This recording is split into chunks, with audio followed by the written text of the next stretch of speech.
Hello mga kumare, mga kumpare, masayang buhay, kamusta kayo? Ramdam nyo ba ang init ng panahon? Pati ulo ng mga tao nag-iinit ngayon. O siya, mag-beach na para maglamig-lamig naman ang ulo ng tao dahil napakaganda ng karagatan. Tama na ang galit sa Umeko, baka kayo ay makalbo. Joke, joke, joke, joke. Kung may isa mong pinakamagandang puntahan, ay yan ay sa tabi ng dagat. Kasi sa payapa, parang maaliwalas ba? Ayun na nga, mapayapa na.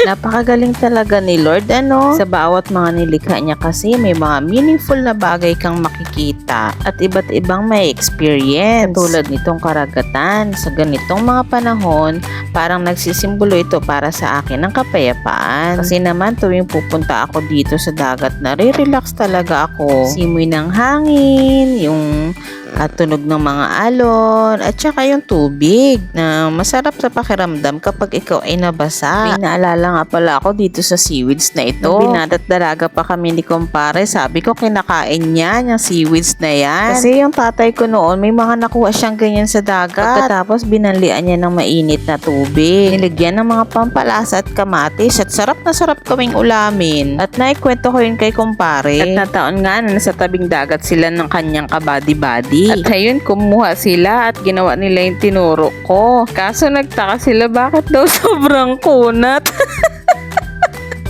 Hindi nila manguya-nguya. Para daw rubber talaga.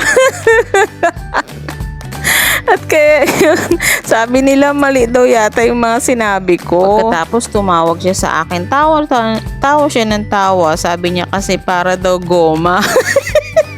Kako, baka mali yung nakuha nyo. Talagang ginigit niya na yun. Talagang itinuro ko yun. At yan nga, nung nag-beach kami kanina, naalala na naman niya. Katuwa lang alalahanin yung mga nakaraan. Ay!